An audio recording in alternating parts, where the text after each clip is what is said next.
무엇이 행복인가라는 시리즈로 5번째 말씀을 전합니다. 첫 번째, 돈과 행복을 여러분에게 전했습니다.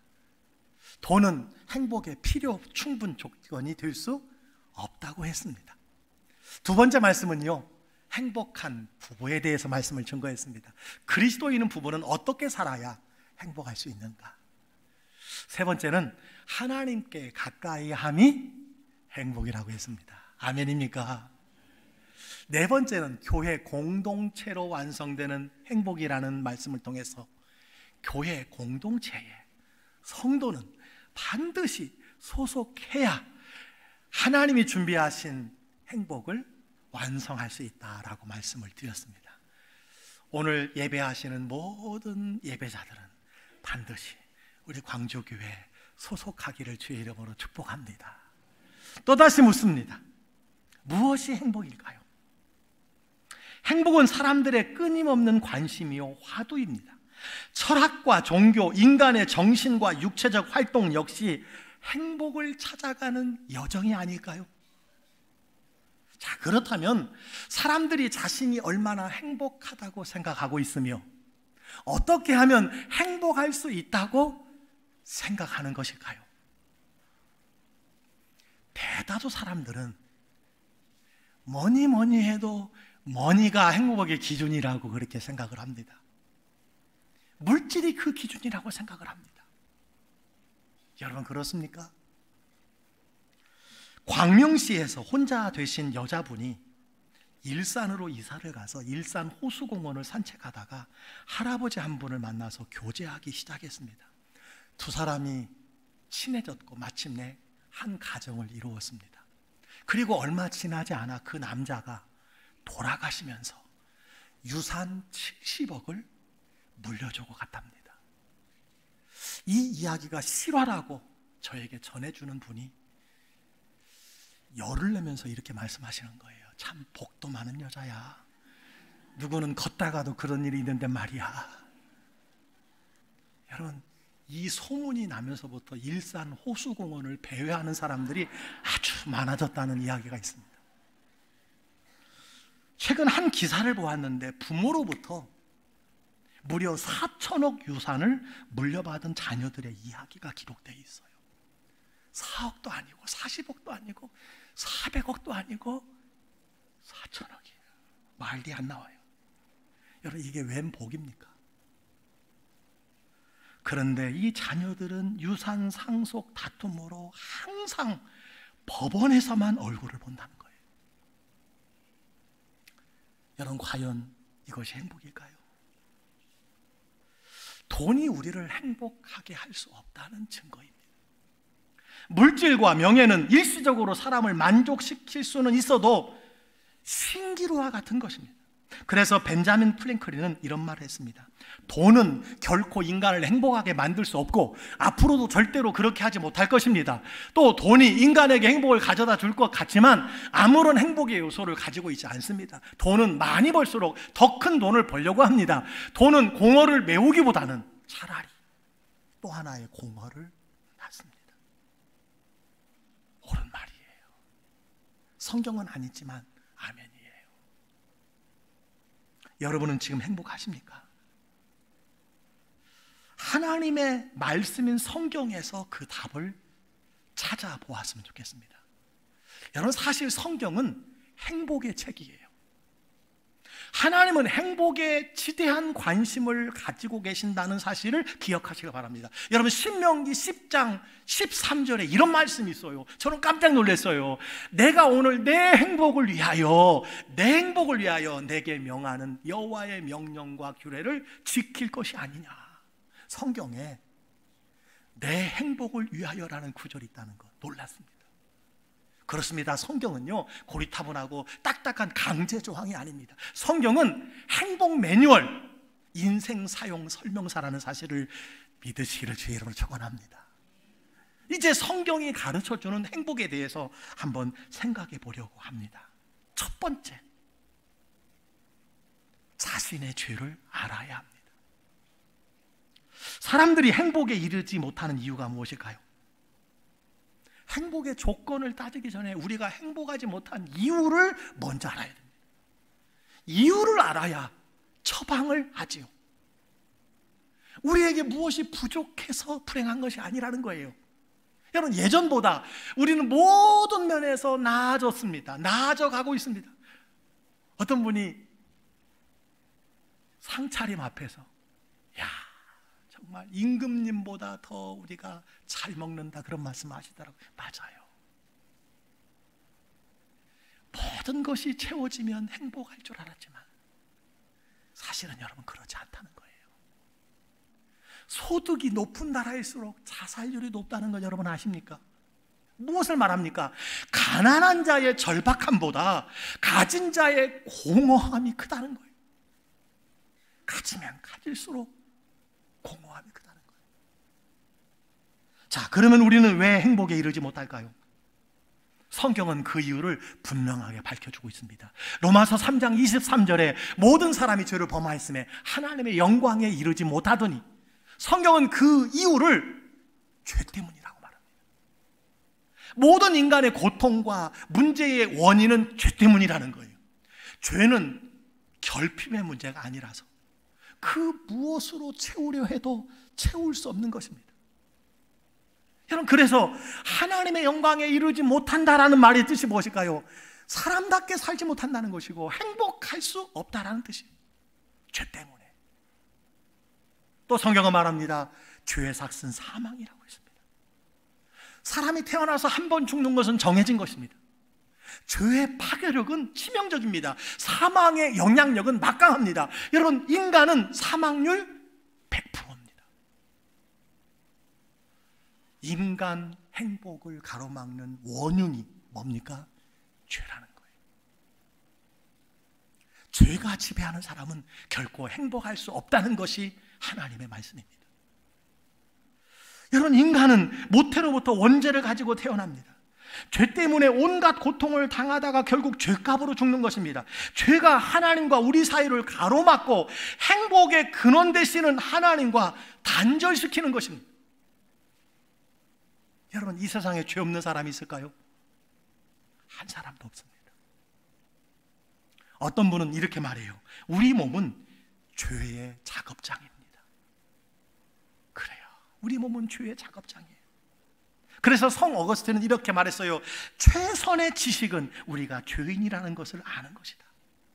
사랑하는 성도 여러분, 나는 죄인이라는 사실을 아시기를 바랍니다. 행복하기 위해서는 자신의 죄를 먼저 깨달아야 한다는 사실입니다. 두 번째로 우리가 행복하기 위해서는요, 하나님의 사랑을 알아야 합니다. 인간이 행복하기 위해서는 죄를 알고 해결해야 한다고 했습니다. 그러나 죄 있는 인간이 스스로 죄를 해결할 수 있는 방법이 있을까요? 없습니다.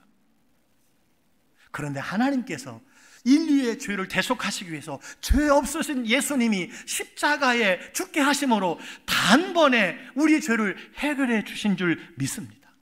그것이 요한복음 3장 16절 말씀입니다. 하나님이 세상을 이처럼 사랑하사 독생자를 주셨으니 이는 그를 믿는 자마다 멸망하지 않고 영생을 얻게 하려 하심이라. 예수님의 십자가는 하나님의 사랑입니다. 십자가는 하나님의 사랑의 극치입니다.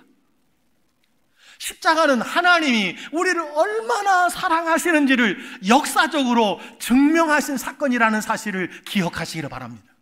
그래서 로마서 5장 8절은 이렇게 말해요. 우리가 아직 죄인 되었을 때 그리스도께서 우리를 위하여 죽으심으로 하나님께서 우리에 대한 자기의 사랑을 확증하셨느니라. 이 예수의 십자가를 믿는 자는 모든 죄에서 벗어나는 것입니다. 행복해질 수 있는 줄 믿으시기를 바랍니다. 여러분, 기독교에서 말하는 복과 세상이 말하는 복이 다르다는 것 아십니까? 어떻게 다를까요? 세상이 말하는 복은요, 해피니스입니다. 다시 말하면 행복을 의미합니다. 반면 성경에서 말하는 복은요, 블레싱, 축복입니다. 행복을 뜻하는 이 해피니스와 축복을 뜻하는 블레싱은 어원이 달라요. 해피니스의 어원은요, 우연히 일어나다라는 의미입니다. 해픈에서 나왔습니다. 단어의 의미로 보면 세상의 행복은 무엇이라는 거예요? 우연히 일어나는 것이라는 거예요. 내가 태어났더니 아버지가 부자예요. 내가 태어났더니 아버지가 가난해요. 내가 태어났더니 가난한 나라에 태어났어요. 내가 태어났더니 부자 나라에 태어났어요. 오늘 행복한 사람이 내일 불행해질 수 있습니다. 이것이 세상의 행복이에요. 오늘 어려웠던 사람이 내일 행복해질 수도 있습니다. 다시 말하면 세상의 행복은 무엇이냐? 어떻게 될지 모르는 가변성 행복이라는 거예요. 그러나 성경이 말하는 축복은 완전히 다릅니다. 블레싱은 피를 흘리라는 뜻이에요. 예수님이 피를 흘려서 우리에게 주셨다는 뜻입니다. 그래서 bleed, B-L-E-E-D에서 나왔어요. 축복이란 피 흘림을 통해서 주어졌다는 거예요. 예수 그리스도께서 십자가에 의해서 피를 흘리심으로 인류가 이 복을 받게 된 줄 믿으시기 바랍니다. 이것이 축복의 기원입니다. 따라서 여러분, 예수 안에서의 행복은 결코 우연이 아니에요. 인간의 죄를 아시는 하나님의 철저한 계획과 섭리 속에 준비한 것이라는 사실을 여러분 믿으시길 간절히 바랍니다. 모든 인간은 행복을 꿈꾸며 살아갑니다. 그러나 이 행복을 가로막는 원인이 있다고 그랬어요. 그 원인이 무엇입니까? 죄예요. 그런데 행복을 가로막는 것이 죄라는 것을 사람들이 모르며 살아갑니다. 행복을 기대하지만 행복하지 못하는 이유가 무엇이에요? 죄 때문이라고 할 수 있어요. 그런데 예수님께서 바로 그 죄를 대속해 주신 것입니다. 속량해 주신 것입니다. 치명률 100%인 죄를 씻을 수 있는 백신은 이 세상에 없습니다. 치료제는 오직 예수 십자가뿐입니다. 하나님은 예수님을 세상에 보내사 십자가에 죽게 하심으로 우리의 죄를 해결해 주셨습니다. 그래서 아무리 큰 죄를, 아무리 오래된 죄를 가지고 있다 할지라도 예수님께 나와서 자백하고 회개하면 기억조차 하지 않는다고 말씀해 주셨어요. 우리의 등 뒤에 던지신다고 말씀해 주셨고, 깊은 바다에 던지신다고 말씀해 주셨고, 눈같이 쉬게 한다고 말씀해 주셨습니다. 그것이 바로 요한일서 1장 9절의 말씀입니다. 만일 우리가 우리 죄를 자백하면 그는 미쁘시고 의로우사 우리 죄를 사하시며 우리를 모든 불의에서 깨끗하게 하실 것이요. 이런 하나님의 사랑을 알지 못하는 사람들이 너무 많아요. 이 사랑이 느껴지면 감격하고 이전에 나를 둘러싸고 있는 모든 문제로부터 해결받을 수 있는 것입니다. 부부관계, 자녀관계, 인간관계, 인생의 모든 상처가 이 죄 문제를 해결하면 예수 안에서 별이 되는 줄 믿으시기를 주의로 축원합니다. 우리는 진정 행복하지 못한 이유는 삶의 조건 때문이 아니라 죄 때문이라고 했습니다. 그런데 그 행복을 차단하는 죄 문제를 단번에 예수 그리스도께서 해결해 주셨다고 말씀을 드렸습니다. 아멘입니까? 이제 가장 중요한 한 가지가 남았습니다. 예수를 나의 주로 모셔야 합니다. 예수를 나의 주인으로 모셔야 합니다. 이것이 행복의 비결입니다.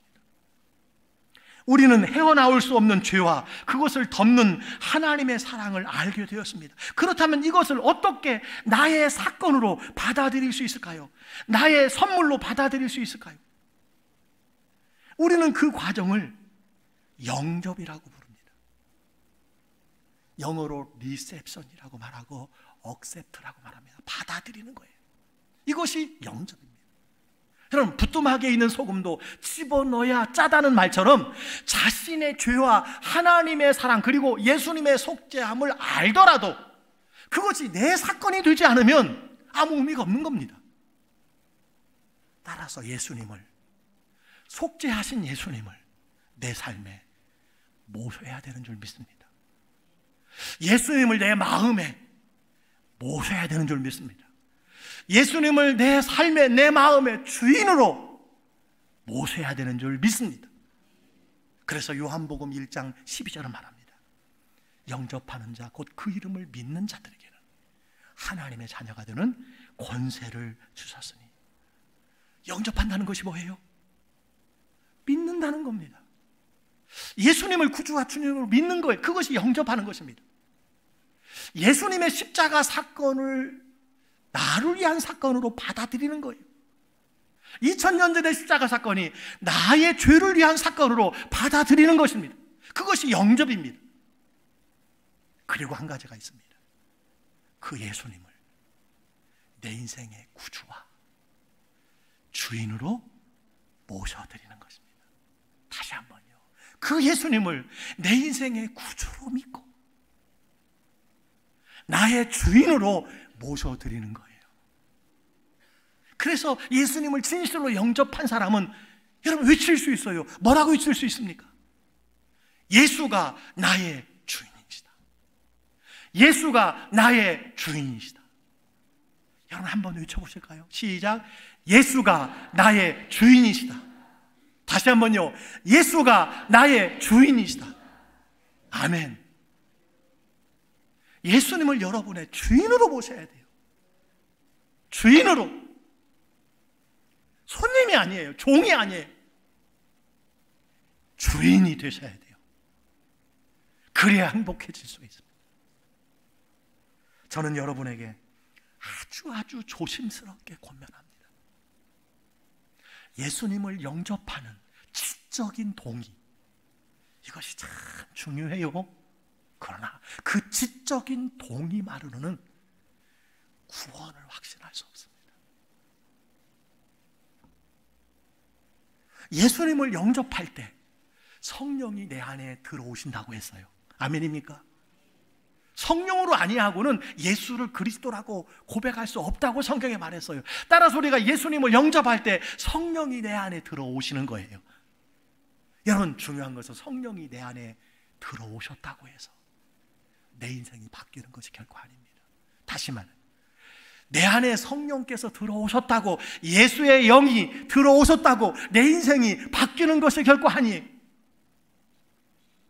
조금 더 깊게 말씀드립니다. 예수님을 영접했지만, 예수님을 믿었지만, 예수 믿고 세례도 받았지만, 예수 믿고 직분도 받았지만 여전히 자신이 주인이 되어 살아간다면, 자신이 자신의 인생의 왕이 되어 살아간다면 결코 하나님의 자녀가 되는 권세를 누릴 수 없을 뿐만 아니라 하나님이 주신 행복을 누릴 수 없다는 거예요.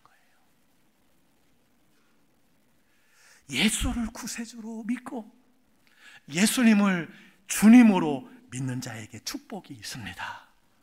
다시 한번요. 예수를 구세주로 믿고 예수님을 나의 주인으로, 왕으로 믿는 자에게 여러분 축복이 있는 줄 믿습니다. 어떤 축복이 있을까요? 첫 번째 축복은 신분의 변화입니다. 하나님의 자녀가 되는 권세를 주신다고 그랬습니다. 하나님이 책임져 주신다는 거예요. 하나님이 우리의 삶에 빽이 되어 주신다는 거예요. 금생과 내생을 주님께서 책임져 주신다는 거예요. 예수님을 여러분의 주인으로 모시면 모든 것을 얻게 되는 줄 믿으시기를 바랍니다. 예수님을 주인으로 모셔야 그분이 여러분을 맡아주시는 거예요. 몇 년 전 청석공원 앞에 국어라는 어린 거지가 있었다고 합니다. 그런데 그 공원 앞을 지나던 한 부자가 그 거지를 보다가 긍휼의 마음이 생겼습니다. 이 아이가 고아라는 것을 알게 되었습니다. 부자는 아이에게 자신의 양자가 되지 않겠느냐고 제안했습니다. 어떻게 되었을까요? 그날부터 더 이상 거지가 아니라 광주의 부잣집 아들로 신분이 달라졌다고 합니다. 하나님께서 여러분에게 하신 일이 이와 같아요. 하나님은 여러분을 책임져 주십니다. 아버지가 책임져 주시는 거예요. 이제 여러분의 문제는 모두 그분에게 옮겨져 갔습니다. 여러분, 부모가 자식을 책임지듯 여러분의 전생에는 주님이 책임져 주십니다. 주님이 책임져 주십니다. 맡겨야 책임져 주시지요. 맡기서야. 하나님 자녀의 두 번째 축복이 있습니다. 온갖 저주와 고통으로부터 자유입니다. 요한일서 3장 8절에 말합니다.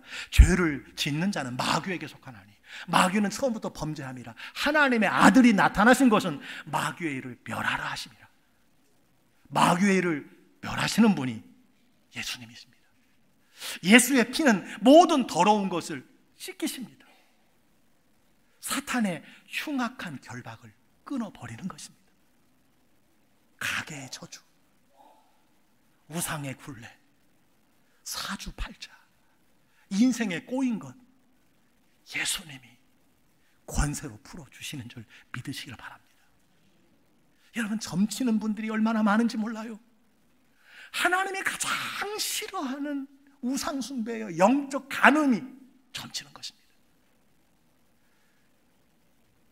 예수님을 주인으로 모신 사람은요, 영혼이 잘됨 같이 범사가 잘되고 강건함을 믿으시기를 주의 이름으로 축원합니다.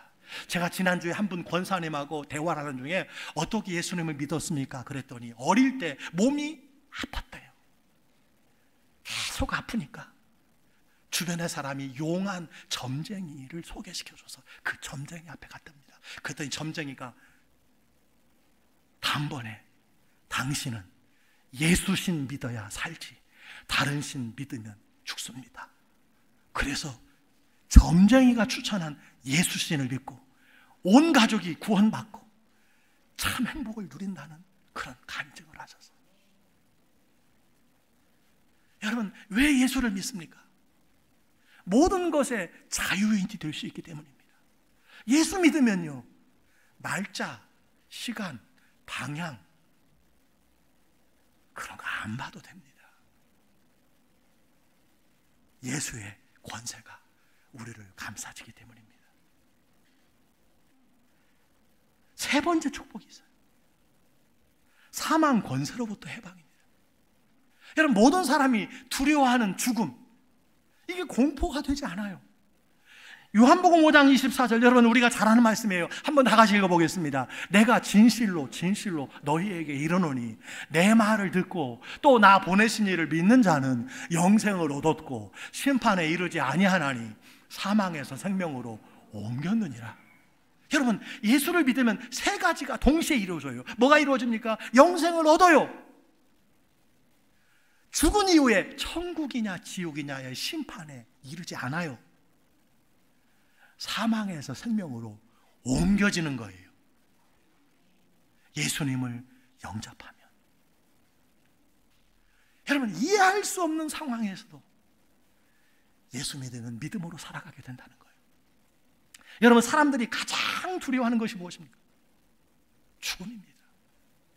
그런데 예수 믿으면요, 예수님을 영접하면요, 예수님을 내 삶의 주인으로 모시면 죽음 앞에 당당히 맞설 수 있습니다. 왜 그렇습니까? 신자의 죽음은 천국으로 이사하는 것이요, 천국 입성이요, 천국의 환송식이기 때문인 줄 믿습니다. 따라서 신자의 장례식은 죽음이라는 슬픔 앞에서 도리어 소망 가득한 얼굴로 찬송하는 이유, 여기에 있는 거예요. 그들에게 잠깐 겪는 이별의 슬픔을 넘어서 마침내 그날아침 그곳에서 다시 만나는 확신 때문에 감사하는 거예요. 그래서 여러분, 성경은요, 그리스도 안에서의 죽음은 복이라고 그랬어요. 소망이 있다고 그랬어요. 세상에 여러분, 죽음을 복이라고 하는 종교가 어디 있습니까? 하나님의 자녀는요, 사망의 권세를 이기기 때문인지를 믿으시기를 주의 이름으로 축원합니다. 오늘 예수님께서 여러분의 마음의 문을 두드리십니다. 요한계시록 3장 20절에 이렇게 말씀하고 있어요. 볼지어다 내가 문 밖에 서서 두드리노니 누구든지 내 음성을 듣고 예수님의 음성을 듣고 문을 열면, 마음의 문을 열면 내가 그에게로 들어가 그와 더불어 먹고 그는 나와 더불어 먹으리라. 예수님이 마음의 문을 두드리잖아요. 내가 열어야 돼요. 내가 열어야 됩니다. 여러분, 세상의 빛이라는 그림이 있습니다. 한 손에 등불을 들고 다른 손으로는 문을 두드리시는 예수님의 그림입니다. 그런데 이 그림 속에 문에는 손잡이가 없어요. 마음의 문의 손잡이는 문 안에서만 있어서 안에서 열어주어야 예수님이 들어갈 수 있다는 거예요. 예수님은 그 마음의 문을 여러분이 직접 열기를 기대하시는 것입니다. 기다리고 계시는 것입니다. 그때 예수님이 우리 안에 들어오셔서 우리와 함께 식구가 되어주신다는 거예요. 함께 먹고 나와 더불어 먹으리라. 함께 생활해 주신다는 거예요. 우리 가정에 내 삶의 주인이 되어주신다는 거예요. 공급자가 되어주시고 아버지가 되어주시고 하나님이 되어주신다는 말씀입니다. 여러분, 세상의 돈, 명예가 행복이 아닙니다. 예수가 행복입니다. 예수가 행복입니다. 한번 아멘 해보세요. 예수가 행복입니다. 예수가 행복입니다. 행복은 소유에 있는 것이 아니라 예수님을 영접하고 내 주인으로 인정할 때 누리는 거예요. 이것을 유산으로 물려줘야지요. 이것을 예수님을 마음에 영접하고 여러분의 주인으로 인정하고 자유와 기쁨과 행복을 마음껏 누리시는 우리 광주교회 성도들이 되기를 주의로 축원합니다. 하나님을 가까이함이 행복이라고 그랬어요. 하나님께로 돌아가면 행복해져요. 하나님께 돌아오면 행복해집니다. 인간의 마음은 하나님으로 만족할 수 있어요. 사람의 마음은 하나님만으로 만족할 수 있습니다. 행복은 오직 예수 그리스도 하나님께 있습니다. 그래서 파스칼은 이런 말을 했어요. 인간에게는 오직 하나님으로 채워지는 신적 구멍이 있다. 하나님으로만 채워지는 신적 구멍이 있다는 거예요. 그 어떤 것으로도 채울 수 없어요. 돈으로, 명예로 채울 수 없어요. 세상에 그 어떤 것으로도 채워지지 않아요. 만족함이 없어요. 그러나 예수가 내 안에 주인이 되시면 가난하여도 병약하여도 예수로 예수로 예수로 충만하네. 그래요. 우리 가운데 행복이 충만하게 되는 줄 믿습니다. 19세기 초 전쟁터에 나간 나폴레옹이 클로버가 잔뜩 핀 숲을 지나다가 우연히 네잎 클로바를 발견했습니다. 그는 신기해서 허리를 숙였어요. 바로 그때 그의 머리 위로 총알이 스쳐 지나가면서 나폴레옹은 목숨을 건지게 되었습니다. 이때부터 네잎 클로바의 꽃말이 뭐지요? 행운이라고 불리게 되었습니다. 많은 사람들이 이 행운을 찾기 위해서 이곳저곳을 기웃거리다가 짓밟은 세잎 클로바의 꽃말의 뜻에는 행복이라는 꽃말이 있습니다. 이런 것을 두고 아이러니라고 합니다. 보통 네잎 클로바를 찾을 확률은요 1만 분의 1 수준이라고 합니다. 0.01%. 여러분, 네잎 클로바는 잘 볼 수 없다는 거예요. 그래서 행운의 상징으로 여깁니다. 자, 그렇다면 이제 세잎 클로바의 이름을 바꾸어 볼 수 없을까요? 지금 이곳에서 행복을 찾지 못하면 어디에도 행복은 없다는 거예요. 그렇습니다. 행복은 저 멀리 있는 것이 아니라 누가 가져다 주는 것이 아닌 바로 지금 여기에 있는 줄 믿습니다. 주일에 내가 예배의 자리에 앉아 있다는 것, 이것이 가장 큰 행복자라는 사실을 믿으시기를 주의 이름으로 축원합니다. 여러분, 참 행복은 어디에 있습니까? 예수 안에 있습니다. 제가 질문합니다. 여러분, 참 행복은 어디에 있습니까? 그렇습니다. 예수 안에 있어요. 예수 안에 있어요. 말씀을 마칩니다. 세계적인 부흥사 빌리 그레함은 자서전에서 아내와 함께 겪었던 일화를 기록했습니다. 세상에서 가장 부자인 사람이 이들 부부를 식사로 초대했어요. 75세의 거부에게 뜻밖의 이야기를 듣습니다. 그는 이렇게 이야기하는 거예요. 이 세상에서 가장 불행한 사람이 나라고. 거부가. 그에게는 요트도 있고 개인 비행기도 있고 헬리콥터도 있습니다. 그는 원하는 거 먹고 싶으면 다 먹을 수 있고 원하는 곳에 갈 수 있습니다. 자신이 하고 싶은 건 다 할 수 있어요. 그런데 자신이 가장 비참한 사람이라고 고백했다는 거예요. 그런데 그날 오후에 이 빌리 그레함 목사님 부부는 그 지역의 작은 교회에 목회를 하다가 은퇴하신 목사님을 방문하게 되었습니다. 그도 동일하게 75세였어요. 그는 은퇴 후에 그리스도와 이웃을 섬기는 삶을 살아가고 있었습니다. 그는 이렇게 고백하는 거예요. 저는 제 이름으로 2파운드도 갖고 있지 않지만 이 도시에서 가장 행복한 사람입니다. 빌리 그레함 목사님이 충격을 받았어요. 아내에게 물었습니다. 여보, 이 두 사람 중에 누가 더 부자라고 생각하나요? 여보, 이 두 사람 중에 누가 더 행복한 사람인가요? 이 질문에 여러분이 답해 보시지 않겠습니까? 이 질문에 여러분이 답해야 할 차례입니다. 예수 안에 행복이 있습니다. 예수님을 나의 삶의 주인으로 모셔드릴 때 행복이 있는 줄 믿으시기를 주의 이름으로 축복합니다. 축복합니다.